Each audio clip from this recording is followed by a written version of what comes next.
오늘 말씀의 제목은 예수님께서 가르치신 기도입니다. 오늘 본문 말씀 제목이 쉬지 말고 기도하라입니다. 쉬지 말고 멈추지 말라고 하는 거죠. 쉬면 안 된다고 말씀하십니다. 무엇을 말입니까? 기도를 말하고 있습니다. 사랑하는 성도 여러분, 여러분에게 기도는 무엇입니까? 이거예요 라고 말할 수는 없지만 아마도 많은 뜻을 알고 계실 겁니다. 그러면 그 기도를 왜 해야 하는가? 기도를 하는 이유를 우리가 잘 알아야 합니다. 기도를 하면 어떤 일이 일어날까요? 기도를 통해서 우리 안에 회복이 일어난다는 겁니다. 진정한 회복은 우리의 삶을 하나님 앞으로 나아가게 한다는 것이죠. 그래서 챔버스 목사님은 이렇게 묵상을 시작을 합니다. 우리는 옳든 그르든 자기 나름대로의 기도에 대한 개념에 따라 기도합니다라고 말합니다. 다시 말해 각자의 기도는 목적과 의도가 있다라는 겁니다. 어떤 이들은 자신들의 욕망을 채우기 위한 기도를 끊임없이 합니다. 그러나 믿음의 사람들은 그 욕망으로부터 돌이키기 위해 끊임없이 기도를 합니다. 다시 말해 그 기도의 방향이 자기 자신이냐 아니면 하나님이냐에 따라 그 방향이 바뀐다는 것이죠. 이 사실은 굉장히 중요한 사실입니다.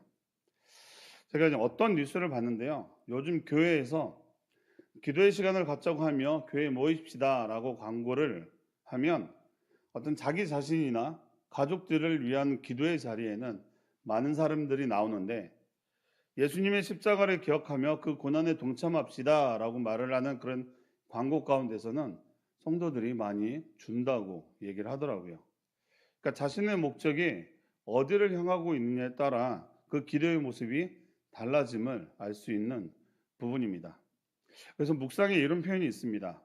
기도를 폐 호흡 또는 심장이 피처럼 생각한다면 그것은 옳습니다. 피는 끊임없이 흐르며 호흡도 쉬지 않고 진행됩니다. 라고 말합니다. 어떻게 보면 딱 맞는 표현인 것 같습니다. 심장의 피와 호흡은 멈추면 어떻게 되나요? 죽습니다. 그래서 쉬면 안 되는 것이죠. 심장은 뛰어야 되고 호흡은 이루어져야 합니다. 기도가 그렇다는 거예요.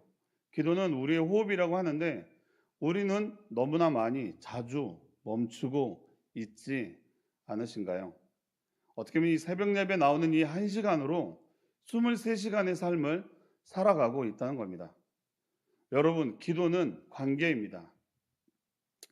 맞죠? 기도를 통해서 하나님을 만나는 시간을 가질 수 있으니 이 기도를 통해 우리가 하나님과 연결되어 있음을 확인하는 시간입니다.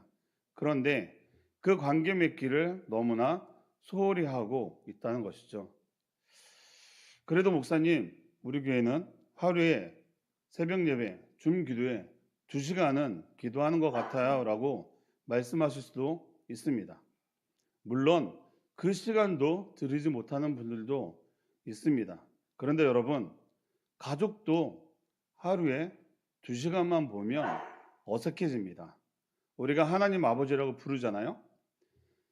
아버지를 하루에 2시간만 본다면 관계가 유지될 수 있을까요?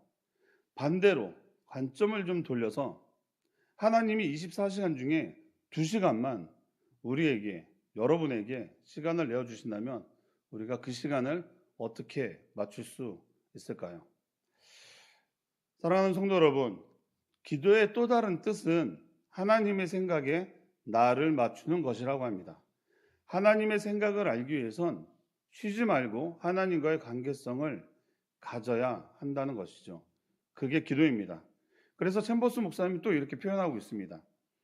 기도는 어떤 운동이 아니라 삶 자체입니다. 자연스럽게 흘러나오는 기도를 막지 마십시오. 쉬지 말고 기도하라.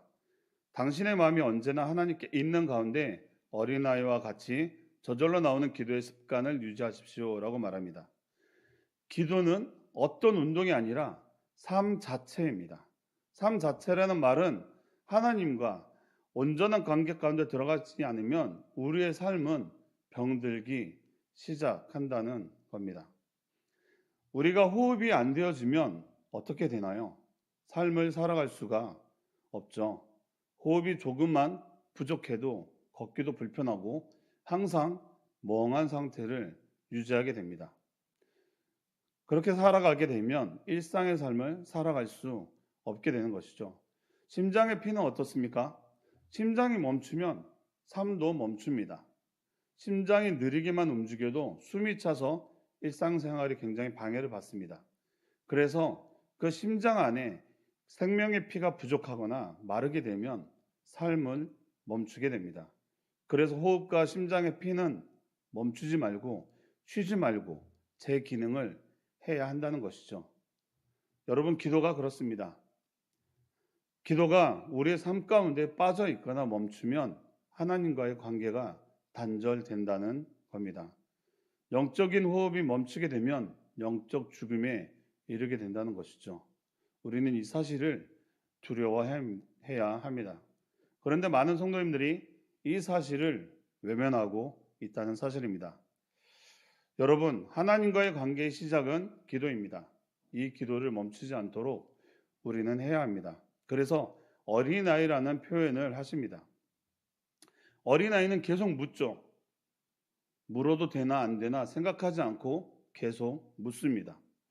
웃으면서도 울면서도 짜증내면서도 계속 있는 그들의 감정을 표출합니다. 이것이 기도라는 거예요. 그러니 여러분, 우리가 기도할 때 그냥 뭔가를 걸러내서 기도를 하는 것이 아니라 자신의 부족함이 들킬까봐 아니면 자신의 어떤 그런 것들을 들킬까봐 염려하지 말고 우리는 계속 기도로 말씀해야 한다는 것이죠. 우리가 기도하는 그 내용은 어차피 하나님 아버지 그분 한 분만 그 내용을 듣지 않습니까? 그래서 더 솔직하게 더 많은 것을 하나님 앞에 우리는 기도해야 한다는 겁니다. 어린아이처럼 말이죠. 그러면 하나님은 이러한 우리의 모습을 어린아이 대하듯이 기뻐하신다는 겁니다. 그리고 오늘 묵상의 중간에 보게 되면 우리가 좀 생각하게 하는 표현이 있습니다. 한번 들어보세요. 기도에 대해 예수님께서 가지셨던 말로 표현할 수 없는 확신을 당신도 성령을 통해 가지고 있습니까? 아니면 하나님께서는 종종 기도에 응답하시지 않는 때도 있다고 생각합니까? 구하는 이마다 얻을 것이요. 그러나 우리는 말합니다. 그러나 글쎄요. 하나님께서는 가끔이 아니라 매번 최선의 방법으로 기도에 응답하십니다. 라고 말씀하십니다. 당신도 성령을 통해 기도에 확신이 있냐고, 응답은 분명히 이루어질 것이라는 것은 믿음이 있냐고 질문하고 있습니다. 마태복음 7장 8절 말씀에 보면 구하는 이마다 받을 것이요 찾는 이는 찾아낼 것이요 두드리는 이에게는 열릴 것이니라. 아멘. 예수님은 마태복음을 통해서 구하는 이마다 얻을 것이라고 말합니다. 기도를 하면 응답해 주시겠다라고 말씀해 주시는 거잖아요. 그런데 그런가요? 매번 응답이 오던가요? 글쎄요라는 답이 올 수밖에 없는 것이죠. 그러면 우리도 생각을 해봐야죠. 왜 우리의 기도의 응답은 이루어지지 않을까? 먼저는 아직은 하나님의 때가 아니기 때문입니다. 요셉이 형들에게 노예로 팔려갔을 때 요셉은 그곳에서 기도하지 않았을까요? 그 어린 나이에 두려움과 절망 가운데 기도하지 않았을까요? 그렇게 13년이 흘러갑니다. 그런데 놀라운 건 요셉은 자신을 판 형제와 아버지를 향해 이렇게 말하고 있다는 겁니다. 창세기 45장 5절 말씀에 보면 당신들이 나를 이곳에 팔았다고 해서 근심하지 마소서, 한탄하지 마소서. 하나님이 생명을 구원하시려고 나를 당신보다 먼저 보내셨나이다 라고 말하고 있습니다. 요셉은 하나님께 왜 이제야 기도 응답을 해주십니까? 라고 말하지 않았습니다. 이 모든 것이 하나님의 계획과 때가 되었기 때문이라고 고백하고 있는 것이죠. 하나님은 우리의 기도에 응답하십니까? 기도하십니다. 믿습니까? 우리는 기대해야 합니다. 어떻게 그 기도에 응답하실지 말이죠. 그런데 그 때가 있다라는 겁니다.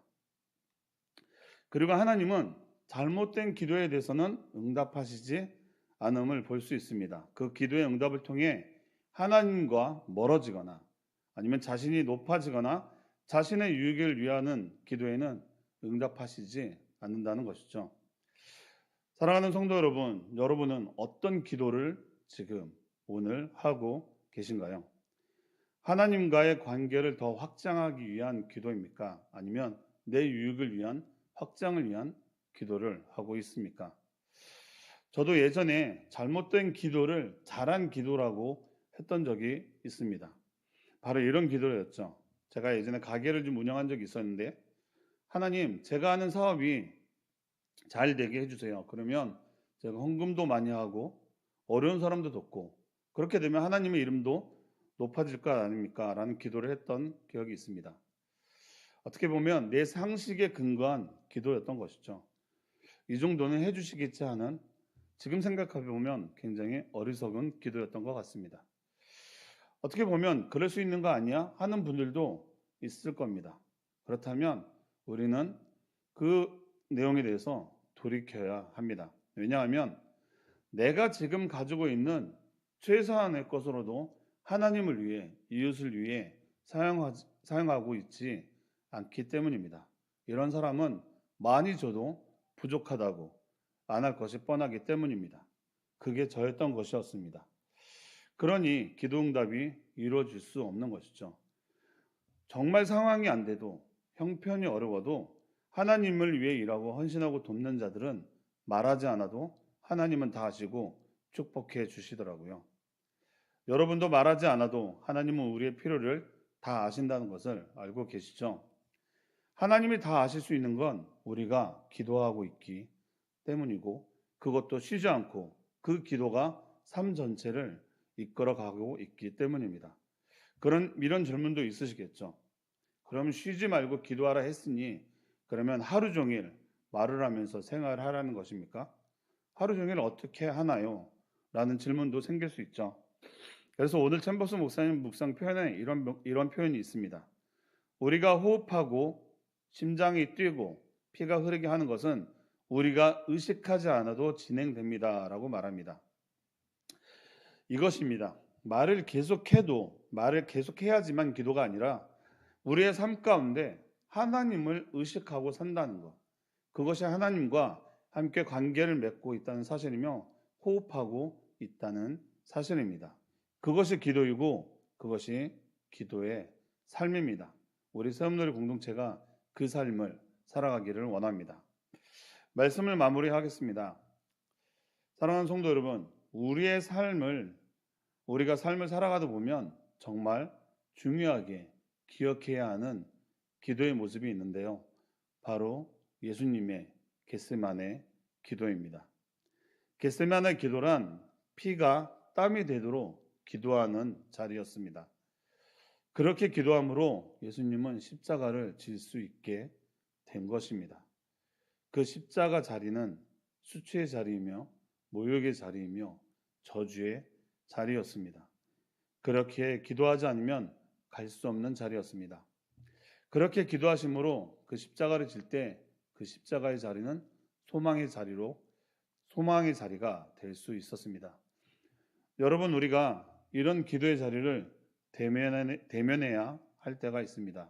그때 자신의 모든 것을 내려놓고 주님을 바라봐야 하는 그 기도의 자리를 요구하실 때 그 상황이 이해되지 않는 상황이라 할지라도 순종함으로 주님께 나와 기도하십시오. 그리고 그 십자가를 바라보십시오. 우리의 생명을 살리시는 그 예수 그리스도의 십자가를 바라보며 일어나십시오. 우리의 생명의 회복은 순종을 통해 나타납니다. 여러분, 기도는 영적 생명과 연결되어 있음을 기억하기 바라며 하나님과의 관계 가운데 그 생명은 유지된다는 것을 기억하시기 바랍니다. 아멘. 기도하겠습니다. 하나님 감사합니다. 우리가 기도가 호흡이라고 말하지만 실제 생활은 그렇지 못한 모습을 봅니다. 하나님, 우리가 하나님과의 관계를 소홀히 하지 않도록 주님께 늘 집중하는 삶을 살아가게 하옵소서. 기도를 통해 하나님을 늘 기억하는 삶, 그 삶이 바로 하나님 자녀의 모습임을 고백합니다. 우리 세움들의 공동체가 이런 삶을 살게 하옵소서. 예수님 이름으로 기도합니다. 아멘.